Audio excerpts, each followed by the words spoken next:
जननीं शारदां देवीं रामकृष्णं जगद्गुरुं पादपद्मे तयो श्रित्वा प्रणमामि मुहुर्मुहुः।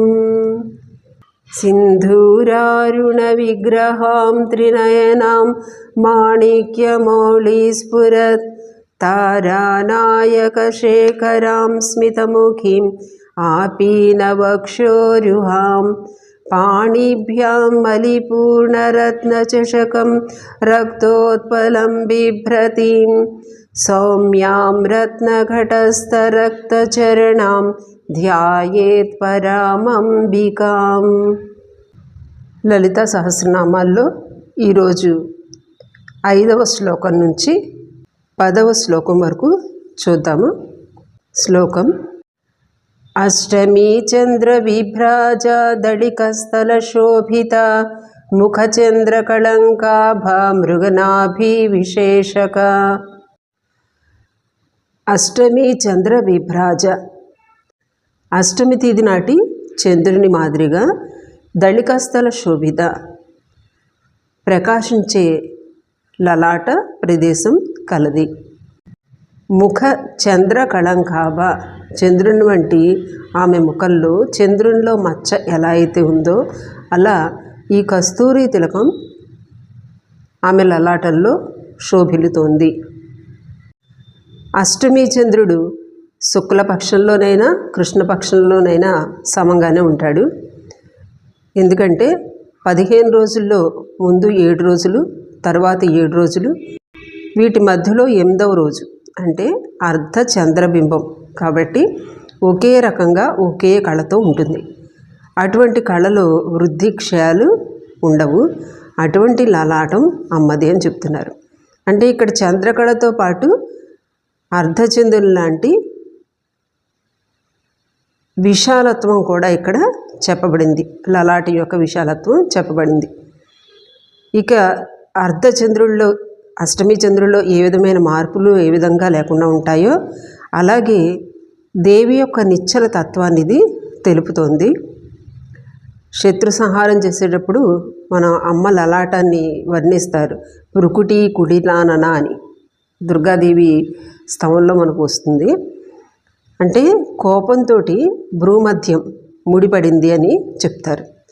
అయితే ఇక్కడ దేవి దేవతల ఆర్తిని విని ప్రసన్నురాలై ఉద్భవించినటువంటి సౌమ్యమూర్తి. అందుకే ఆమె లలాటంలో ఏ విధమైన మార్పులు లేకుండా ప్రకాశవంతంగా ఉంది. ఇక ఆమె పెట్టుకున్నటువంటి కస్తూరి తిలకం చంద్రుల్లోని మచ్చలు చంద్రకళకు ఏ విధంగా తగ్గించో అలా అమ్మ ముఖంలో పెట్టుకున్నటువంటి కస్తూరి ఆ విధంగా ఆమె కళను తగ్గించలేదు కదా, ఇంకా పెంచుతుంది. అంటే ప్రకాశమైన, ప్రశాంతమైన, చల్లనైన, అందమైన దేవి లలాటం. ఇది ధ్యాన వస్తువు.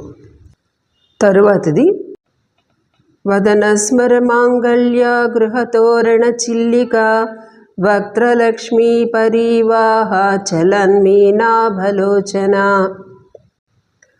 అమ్మ కనుబొమ్మలు ఇక్కడ వర్ణించబడ్డాయి. స్మర అంటే సౌందర్యమని, లేదా సౌందర్యాధిపతి మన్మధుడు. మన్మధుడు అంటే అంతకు మించిన సౌందర్యం ఇక లేదు అని చెప్పుకుంటాం. మన్మధుని గృహానికి అంటే సౌందర్యానికి ఆలవాలమైనటువంటిది, నివాసమైనటువంటిది, అటువంటిది అమ్మ వదనం అని చెప్తున్నారు. అందులోని కనుబొమ్మలు 2 తోరణాలుగా ఉన్నాయి అని కవిత్వపూర్వకంగా మన ముందు వాగ్దేవతలు అమ్మ ముఖాన్ని ఆవిష్కరిస్తున్నారు. దేవి నామాలు చదువుకునే ముందు వాడేటటువంటి బీజాక్షరాలైనటువంటి ఐం క్లీం సౌం శ్రీం హ్రీం అనే బీజాక్షరాలు ఇందులో ఉన్నాయి అని చెప్తారు. ఐం బీజం అంటే మనం వాగ్ బీజం అంటే అది వదనానికి, క్లీం బీజం అంటే స్మర బీజం, సౌం అంటే మాంగళ్య బీజం, శ్రీం అన్నది లక్ష్మీ బీజం, హ్రీం అనేది తోరణ బీజం అట. అంటే ఈ మంత్ర బీజాలు ఈ అమ్మ యొక్క కనుబొమ్మలు వర్ణించటంలో ఇమిడి ఉన్నాయి అని చెప్తున్నారు. వక్త్ర లక్ష్మీ పరివాహ చలన్ మీనాభ లోచన. వక్త్రం అంటే ముఖం. లక్ష్మీ పరివాహం అంటే లక్ష్మీ శోభ లేదా కళ అనేది ఆమె ముఖంలో ప్రవహిస్తూ ఉందట, అంత కళ ఉంది. అలాంటి ఆ ముఖంలో అందమైనటువంటి 2 కళ్ళు చేపల్లాగా అందంగా ఉన్నాయి అని చెప్తున్నారు. అమ్మకి మీనాక్షి అనే ఇంకొక పేరు కూడా ఉంది. మనం అమ్మని కరుణా తరంగితాక్షి అని కూడా చెప్పుకున్నాం.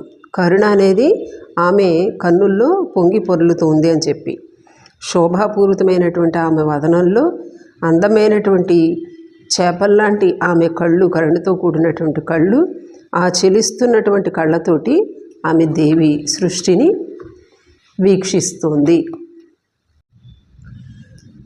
శారదామాత చల్లనైన ప్రశాంతమైనటువంటి చంద్రబింబాన్ని పోలినటువంటి వదనం, విశాలమైన అర్ధచంద్రుని పోలినటువంటి ఆమె జ్ఞానపూరిత లలాటం, కరుణతో కూడి చెలిస్తున్నటువంటి ఆమె దృక్కులు మన మనసులను శాంతింపచేసి ధ్యానించిన వారిని ఆధ్యాత్మిక పదంలో ముందుకు తీసుకొని పోతాయి. నవచంపక పుష్పాభ నాసా దండ విరాజిత తారా కాంతి తిరస్కారి నాసాభరణ భాసుర. నవచంపక పుష్పాభ అప్పుడే విచ్చుకున్నటువంటి చంపక పుష్పం లాంటిదట ఆమె ముక్కు.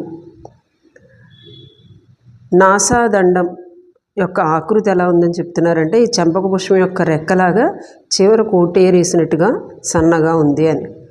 నాసాదండం బలంగా ఉంది అంటే ప్రాణవాయువు చక్కగా ప్రసరిస్తుంది అని, అంటే ప్రాణవాయువు గమనాన్ని చెప్తున్నారు అనేటప్పటికీ ఇక్కడ 2 బీజాక్షరాలు సూచించబడ్డాయని చెప్తున్నారు. ఇవి హ స అనే అక్షరాలు.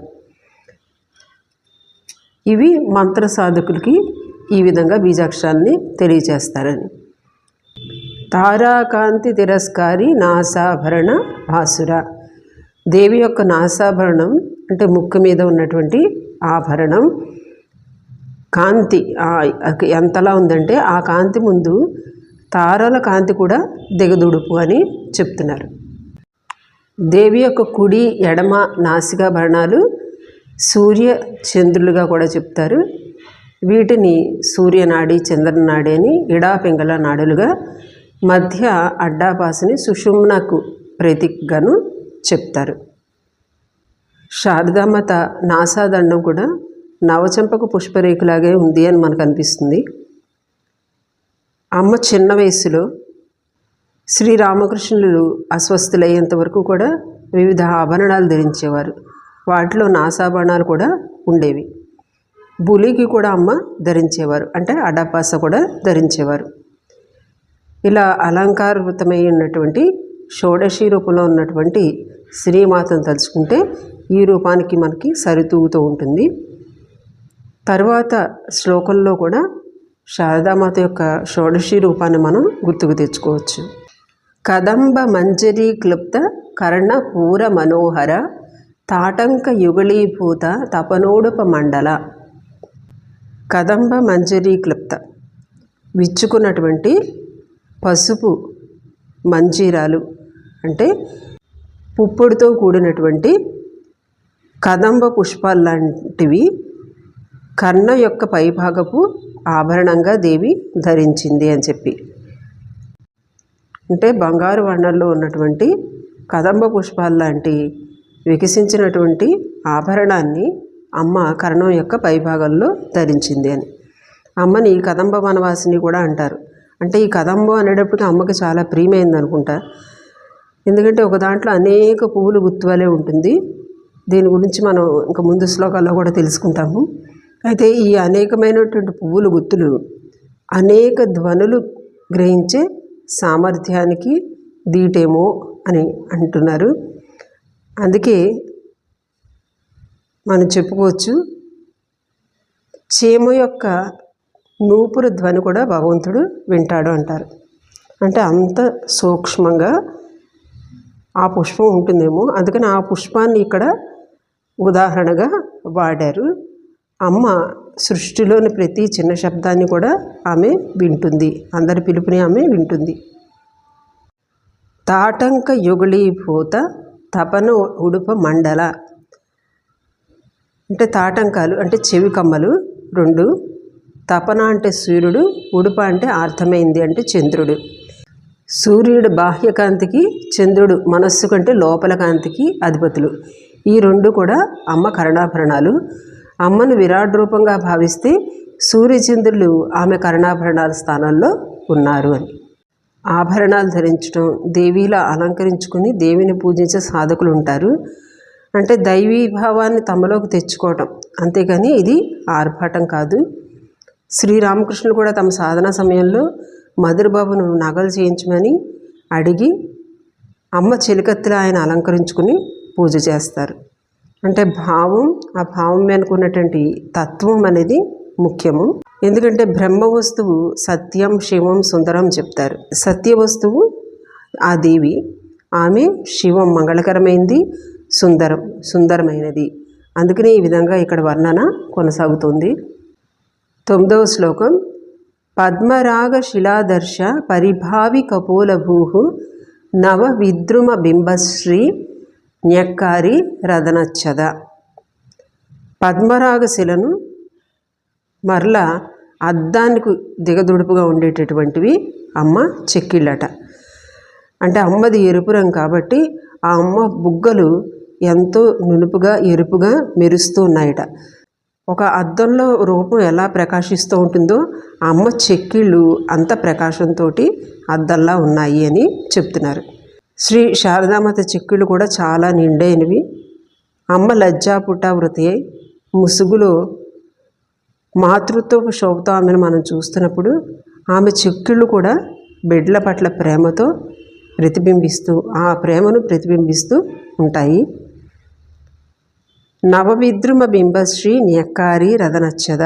ఇక దేవి పెదవులు దంతాలను కప్పి ఉన్నాయంట. రదనాలంటే దంతాలు, వాటిని ఆచ్ఛాదించి ఉంచాయి ఆ పెదవులు. అవి ఎలా ఉన్నాయి? నవవిద్రుమ, కొత్త పగడపు ఛాయతో ఉన్నాయట, అంటే ఎర్రగా ఉన్నాయి. అలాగే బింబం అంటే దొండపండులాగా ఎర్రగా ఉన్నాయట అవి. శుద్ధ విద్యాంకురాకార ద్విజపంక్తి ద్వయోజ్వల కర్పూర వీటికామోద సమాకర్ష దిగంతర. ముందు పెదవులను, ఇప్పుడు దంతాలను చెప్తున్నారు. అమ్మ తన యొక్క అధర వర్ణాన్ని విని నవ్విందేమో.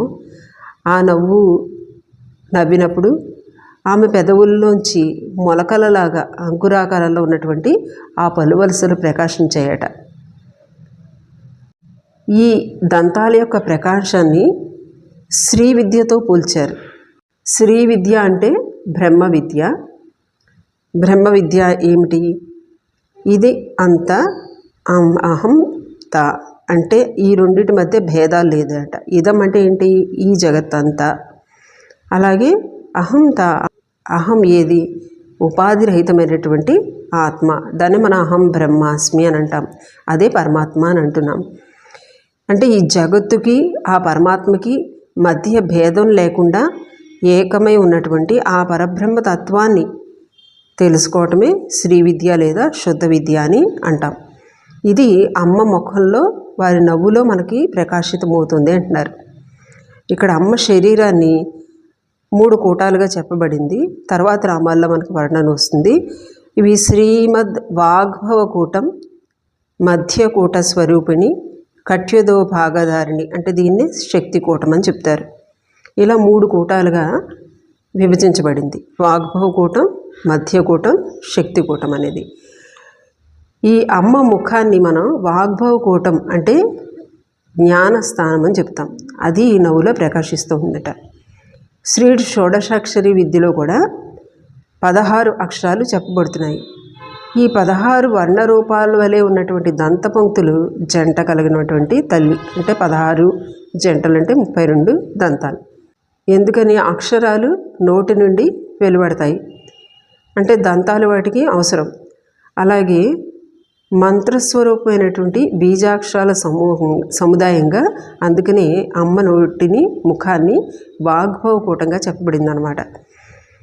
దేవి ముఖంలో దంతాలు 16 జంటల అక్షరాలుగా, అంటే ఈ 16 శివ శక్తులు జంటలుగా మొత్తం 32 దంతాలు. ఈ ప్రకాశిస్తున్న దంతాలని శ్రీవిద్యగా చెప్పబడుతుందన్నమాట. అంటే సహజంగా చెప్పుకోవాలంటే అందమైనటువంటి పలువరసతోటి ఆ దేవి నవ్వు మనకి ఆనందాన్ని, ఉత్సాహాన్ని కలుగు చేస్తుంది. కర్పూర వీటి కామోద సమాకర్ష దిగంతర. అమ్మవారు వేసుకున్నటువంటి తాంబూల పరిమళం అది 4 దిక్కులకి వ్యాపించి ఉందట. దాని పేరు ఆమోదం, వీటిక ఆమోదం అని చెప్పారు. అలాగే అమ్మకి తాంబూలాన్ని అర్పించాలంటే తను అనేకమైనటువంటి సుగంధ ద్రవ్యాలు వేసి చేయాలట. అది మన భక్తికి చిహ్నం అన్నమాట. అలాంటి సుగంధ పరిమళాలతో కలిగిన తాంబూలం ఆమె సేవించింది. ఆ వాసన ఆమె చుట్టూ ఉన్న ప్రదేశానంతా కూడా, ఆ మణి చింతామణి గృహాన్నంతా కూడా కప్పివేసిందట. దీని పేరు ఆమోదం అన్నారు, ఆ పరిమళం పేరు. ఎందుకని? ఆమోదం అంటే అందరికీ ఆనందాన్ని ఇచ్చేది, ఆమోదయోగ్యమైనది. అందుకని చెప్పి ఆ పరిమళాన్ని ఆమోదమని అన్నారు. దేవి యొక్క అనుగ్రహం కలిగితే ఆ కీర్తి నలువైపులా వ్యాపిస్తుంది అనే భావాన్ని సౌందర్య లహరిలో శంకరాచార్యులు వారు చెప్తారట. ఏమని? నిన్ను చేరిన భక్తులకు వాగ్దేవి నోటి తాంబూల పరిమళం లాంటి కవిత్వాన్ని నువ్వు ఇస్తావు అని చెప్పారట. శారదామాత సుగంధ ద్రవ్యాలు వేసినటువంటి తాంబూలాలు కట్టుతూ ఉండేవారు. ఎవరైనా చాలా ప్రత్యేకంగా చేసేవారట. అవి దేనికి చేసేవారంటే, మనం సహజంగా దేనికి చేస్తాం? ఎవరికైనా ఇష్టమైన వారి కోసం చాలా ప్రత్యేకంగా చేస్తాం. వాళ్ళ కోసం చేసే పని విధానమే వేరుగా ఉంటుంది. ఆమె కూడా భక్తుల కోసం ప్రత్యేకంగా చేసేవారట ఆ కిళ్ళీల్ని. అంటే మనం భగవంతుని పట్ల ప్రేమ కనపరుస్తూ సేవ చేయడానికి ఎలాగా ముందుకు ఉంటామో, అలాగే భగవంతునికి కూడా భక్తునిపై ప్రేమ ఉంటుంది. ఆ ప్రీతి ప్రేమలతో తన సొంతం చేసుకోవాలి అనే ఆతృతతోటి అమ్మ ఏం చేసేవారు? ఆ కిళ్ళీలు అందరికీ కూడా ఆమోదయోగ్యం అవ్వాలి అని సుగంధ ద్రవ్యాలతో కట్టేవారట. అంటే అమ్మ కిళ్ళీలు అందరికీ ఆమోదాన్ని ఇచ్చేవన్నమాట. అలాగే శారదామాత రోజు ఉదయం శ్రీరామకృష్ణుల పూజ ముగించే సమయానికి ఆమె ఇంట్లోని గంగారమ్మ అనే చిలుకకి ఆ సమయం తెలుసు. మా అని చెప్పది పిలుస్తూ ఉండేదట. ఆమె పూజ ముగించి తను ప్రసాదం తింటూ దాన్ని కూడా ప్రసాదం ఇచ్చేవారు, పళ్ళ ముక్కలు ఇచ్చేవారు. ఆ తర్వాత రామకృష్ణులకు సమర్పించినటువంటి ఆ తాంబూలాన్ని ఆవిడ వేసుకుని అది అమ్మని పిలుస్తూ ఉంటే దగ్గరికి వెళ్ళి సరదాగా ఆ చిలుకకు ఆమె నాలుకను అందించేవారట. అది అమ్మ నోటి నుంచి ఆ తాంబూలాన్ని తీసుకుని తన ముక్కుతోటి తినేదనమాట. అంటే అమ్మ కిళ్ళీలు ఆమెను ఆశ్రయించిన భక్తులకే కాదు, ఆ పరిమళం పక్షులకు కూడా, అందరికీ కూడా ఆమోద యోగ్యమైనది. ఇక్కడితో 10 శ్లోకాలు ముగిశాయి. ఒకసారి భావాన్ని గుర్తు తెచ్చుకుంటూ చదువుదాము. అష్టమీ చంద్ర బిభ్రాజ దళికస్థల శోభిత ముఖచంద్ర కళంకాభ మృగనాభి విశేషక వదన స్మర మాంగళ్య గృహతోరణ చిల్లిక వక్త్రలక్ష్మీ పరీవాహ చలన్మీనాభలోచన నవచంపక పుష్పాభ నాసాదండ విరాజిత తారాకాంతి తిరస్కారీ నాసాభరణభాసుర కదంబమంజరీ క్లప్త కర్ణపూర మనోహర తాటంకయుగళీభూత తపనోడుపమండల పద్మరాగశిలాదర్శ పరిభావికపోలభూ నవవిద్రుమబింబశ్రీ న్యక్కారీ రదనశ్చద శుద్ధ విద్యాంకురాకార ద్విజపంక్తిద్వయోజ్వల కర్పూరవీటికామోద సమాకర్షాదిగంతర. వచ్చే వారం కొనసాగిద్దాము. జై మా.